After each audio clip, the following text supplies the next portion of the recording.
राम नाम मणिदीप धरु,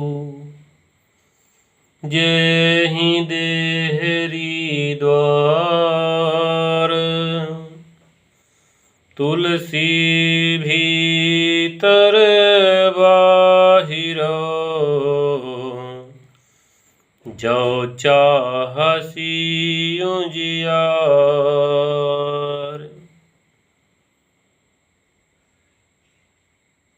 हे मनुष्य, यदि तू अपने जीवन में सुख चाहता है तो प्रभु श्री रामचंद्र जी के नाम को अपने जिह्वा में बसा लो।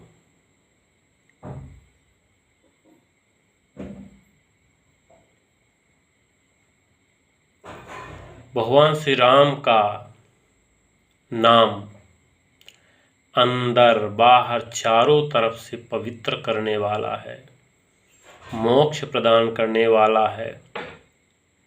राम का नाम ही सब दुखों को दूर करने वाला है, सभी कष्टों को हरने वाला है। और इस भवसागर से पार करने के लिए जहाज है, नौका है। जो नौका बना करके राम नाम का जप करते हैं और उसमें बैठ जाते हैं, उनका बेड़ा पार होता है। राम नाम की महिमा अनंत है। सारे सुख राम नाम में है। सारी पूजा पाठ सब कुछ राम नाम में है। जितना नाम का सुमिरन करोगे उतने ही शरीर के कष्ट, मानसिक शारीरिक भौतिक सारे कष्ट दूर होंगे। इसलिए सभी भक्तों से प्रार्थना है कि राम नाम का जप हमेशा जिह्वा में रहे। कोई कष्ट किसी को छू नहीं सकता।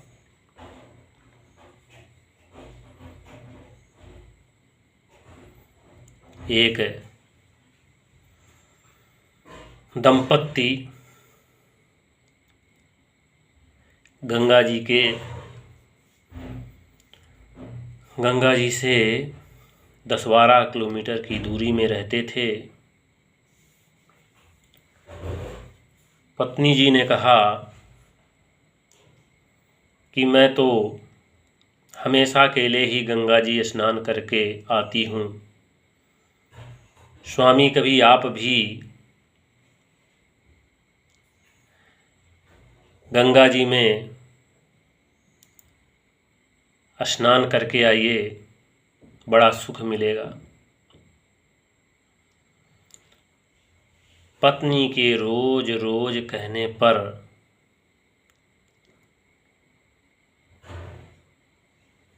दंपत्ति जिनका नाम दानचंद था,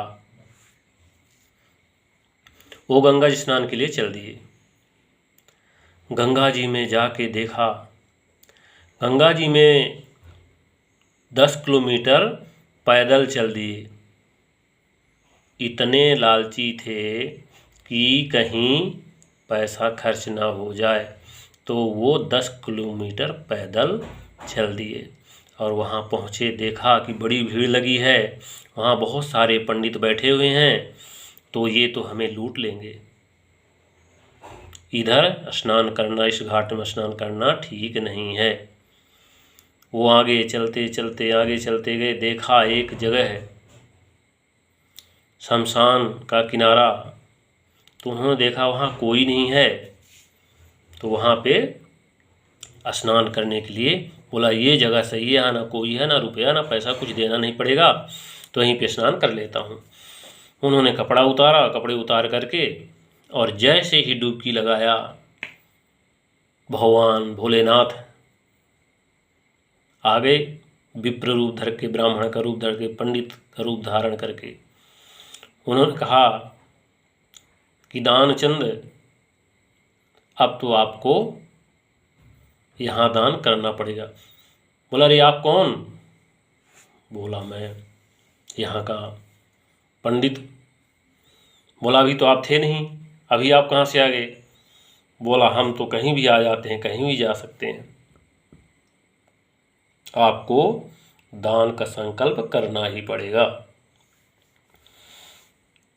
उन्होंने कहा, ठीक है, करना ही पड़ेगा? बोला, हाँ, आपको करना ही पड़ेगा। तो उन्होंने कहा, ऐसा है कि ठीक है, 2 रुपये का दान मेरा संकल्प कर लो, पर अभी नहीं है, जब आप घर में आना तो ले जाना। भोलेनाथ ने कहा कि ठीक है। तो दानचंद ने कहा कि आपको मेरा नाम कैसे पता है? भोलेनाथ बोले कि आप तो बहुत बड़े दानी हैं, इसलिए आपका नाम हमने दानचंद रख दिया। इधर दानचंद जी अपने घर पैदल गए, हाँफते हाँफते पहुँचे घर में। पत्नी जी ने कहा कि क्या हुआ स्वामी, कैसे हाँफ रहे? बोला, रे पैदल चल के आया हूँ तो थक गया हूँ, आप कुछ भोजन का प्रबंध करिए, भोजन पाया जाए। पत्नी जी बोली, ठीक है स्वामी, आप हाथ पैर धोइए और बैठिए, मैं तब तक भोजन आपको परोस के लाती हूँ। इतने में भोलेनाथ ब्राह्मण का रूप धर के घर में आ गए दानचंद जी के। जैसे आवाज़ लगाई, पत्नी बाहर आई तो कहा कि दानचंद जी ने हमें ये पता बताया था, उन्होंने गंगा जी स्नान किया और 2 रुपये का संकल्प किया है, तो वही हम लेने आए हैं। पत्नी जी गई, बोली कि स्वामी, जहाँ आप दान का संकल्प करके आए थे,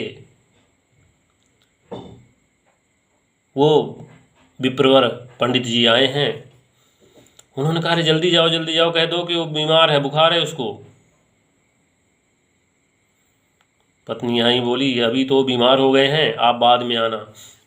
तो उन्होंने कहा, विप्रवर भोलेनाथ ने कहा कि ठीक है, मैं उनके स्वस्थ होने की यहीं पे पूजा पाठ करूँगा, आप जाके उन्हें बता दो। पत्नी गई, बोला, वो तो वहीं पे बैठ गए पूजा पाठ करने के लिए। तो दानचंद ने कहा कि ठीक है, अब जाके बता दो कि मर गए। पत्नी आई, बोला, वो तो स्वर्ग को सिधार गए हैं, रोते हुए आँखों को आंसू पोंछते हुए आई और बोली, वो स्वर्ग को सिधार गए हैं। तो विप्रो ने कहा, ठीक है, अब स्वर्ग को चले ही गए हैं, सिधार गए, तो उनका संस्कार करके ही चलते हैं अब, क्योंकि पंडित की आवश्यकता तो वहाँ भी पड़ेगी। और भोलेनाथ पूरे गांव में जाके सबको बता दिया कि दानचंद जी का स्वर्गवास हो गया है, आप सभी लोग चलिए। सारे गांव के आ गए, उनका सजाया गया, अर्थी सजाई गई और उसमें उनको लिटा दिया, लिटा के कंधे में लाद के और पहुंच गए शमशान घाट में। अब वो सांस बांधे हुए पड़े हैं पड़े हैं पड़े हैं। बोला, सारी तैयारी हो गई,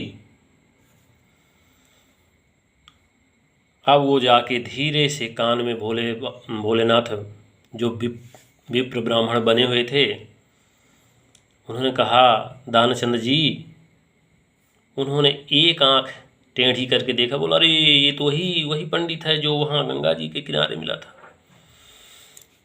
बोला, आपका जो 2 रुपये का संकल्प था, तो आपके मैं भक्ति से बहुत प्रसन्न हूँ।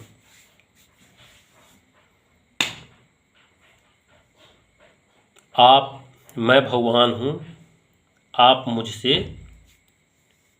जो मांगना हो मांग लीजिए। दानचंद जी ने कहा कि क्या मांगूं। ये भगवान अपने बोला ठीक है, आप ऐसा करो कि जो आप हमारा 2 रुपये का संकल्प किया था उसको आप छोड़ दो। भगवान भोलेनाथ ने कहा तथास्तु।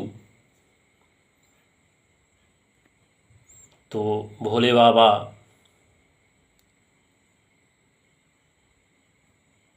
ऐसे भी भक्त शिरोमणि